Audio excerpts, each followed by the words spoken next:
Всем привет, дорогие друзья! Я думаю, каждый слышал громкий храп своих родственников. В этом ролике я хочу разобраться, откуда же берется храп и насколько он бывает громок. Что ж, начнем с первого.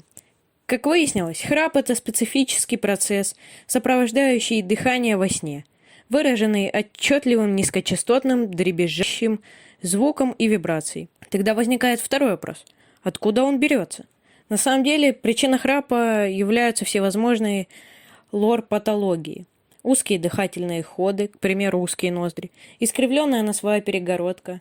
Если вам ломали нос, то готовьтесь, что вы будете храпеть в старости. Смещение нижней челюсти, лишний вес, полипы и аденоиды в носу и так далее.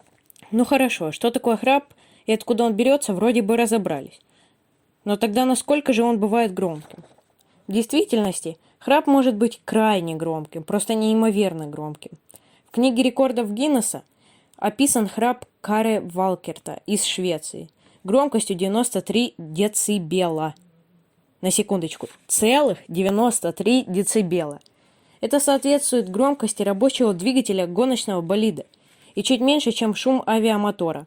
Интересно, каково было его бедным соседям, когда он ложился спать? Итак, в этом ролике мы выяснили, что храп бывает очень громким.